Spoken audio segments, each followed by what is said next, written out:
El día de hoy vamos a hablar de los conflictos éticos en el uso de la ciencia y la tecnología, dándole continuidad al bloque 2.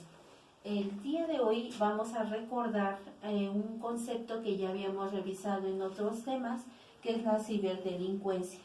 Recordemos que la ciberdelincuencia es un conjunto de acciones negativas que van encaminadas al uso de la ciencia y de la tecnología con el propósito, con el objetivo de dañar a segundas personas o a intereses ajenos. Dentro de lo que son la ciberdelincuencia tenemos diferentes tipos de ciberdelincuencia. Los 4 más comunes de hoy en día son los siguientes. El primero, las estafas informáticas. Entre ellos vamos a encontrar el phishing, carding, hacking y malware. El primero, que es el phishing, está relacionado con la obtención fraudulenta de cuentas bancarias para transferirlas a otra cuenta por medio de lo que son los datos personales.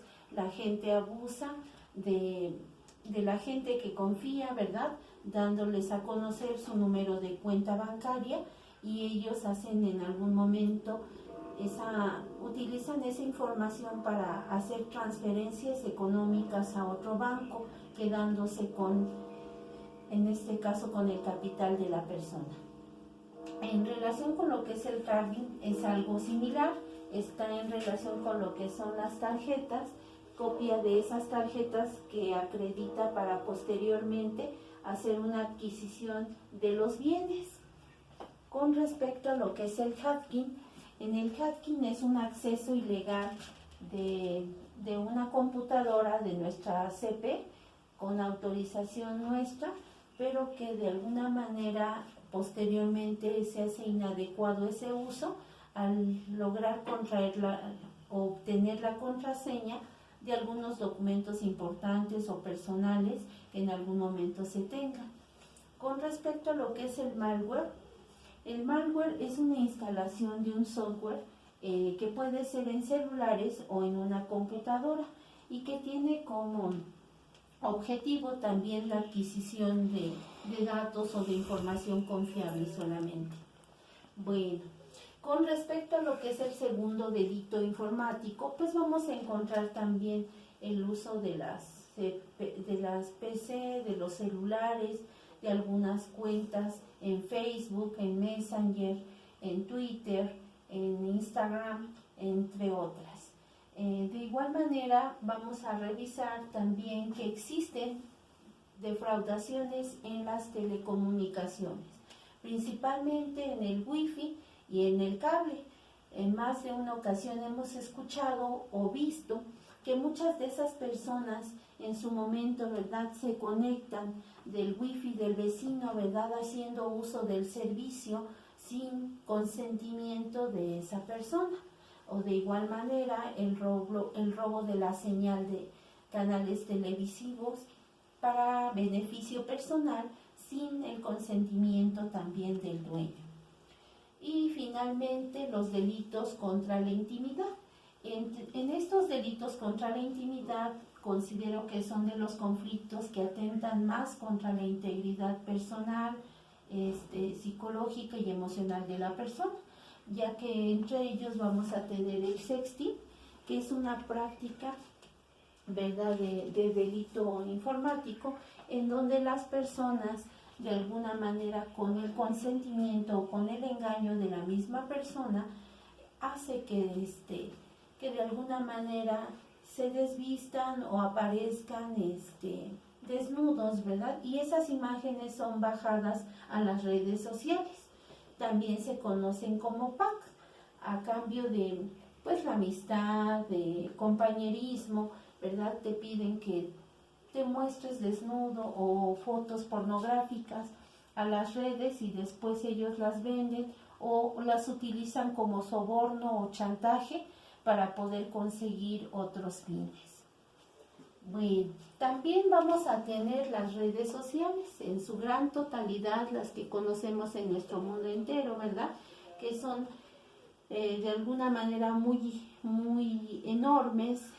Entre ellas vamos a encontrar los insultos electrónicos que pueden llegar a tu correo, a tu cuenta en Facebook, en Messenger o en alguna otra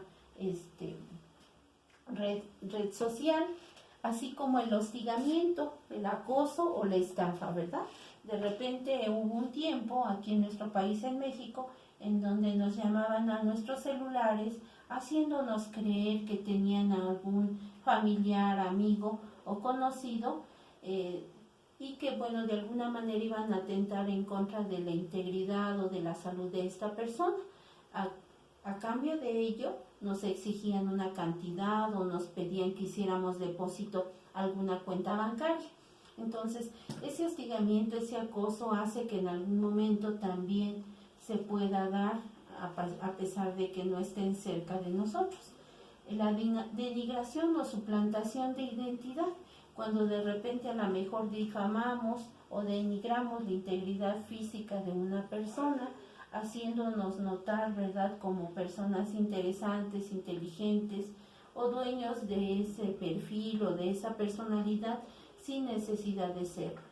Esto lo vamos a ver muy constantemente entre los adolescentes y los jóvenes de hoy en día, ¿verdad? De repente igual colocan una imagen de ser que a lo mejor puede o no ser de ellos y que de alguna manera buscan obtener los likes para saber quiénes en algún momento, para quienes son agradables y están de alguna manera suplantando su propia identidad.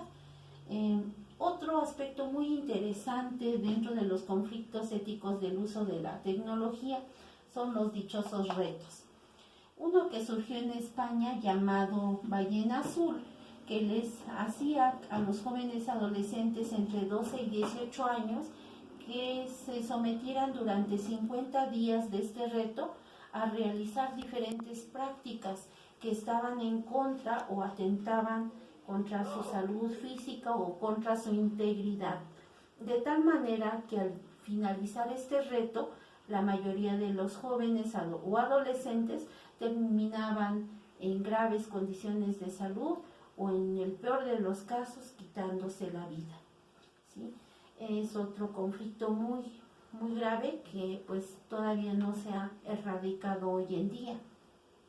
El fraude lo vamos a entender como el daño derivado de un engaño, ¿verdad? Se deriva de la palabra latina fraus, que significa daño, y que, bueno, de alguna manera estos fraudes se cometen no solamente en la parte económica, sino también en la parte emocional, psicológica o personal. Dentro de lo que es el fraude va acompañado también del plagio. Un poquito de historia con respecto a lo que es la palabra plagio. Surge esta palabra en Roma. Anteriormente se consideraba plagio aquella persona que tomaba a un esclavo, pero que no era perteneciente de él, sino que era de otra persona para uso, para favores o por medio de engaños. Y a eso se le llamaba plagio. Hoy en día el plagio científico, que es al que nos vamos a referir el día de hoy, hace correspondencia a la apropiación del prestigio de otro, hacia el uso de la tecnología que va a facilitar también, ¿verdad? Lo que hacemos ahí es por comodidad o flojera, copiar y pegar ya sea textos o fragmentos de información que otra persona ha creado. Con respecto a este plagio científico, se da hoy en día mucho con respecto a lo que es la citación. Cuando nosotros nos dedicamos a realizar alguna investigación, de repente igual a lo mejor no mencionamos el nombre del autor o autores y nos apropiamos ya sea de un párrafo, de todo un texto o de algunos fragmentos como nuestros, a pesar de que no lo sean. Por eso es muy importante que nosotros cuando investiguemos, realicemos un ensayo o un trabajo de metodología de la investigación o de la ciencia, tengamos en cuenta que tenemos que mencionar a los autores de los cuales nosotros hacemos referencia en nuestro trabajo de investigación. Dentro de lo que es la falta de ese rigor en la ciencia, también vamos a encontrar la deshonestidad intelectual.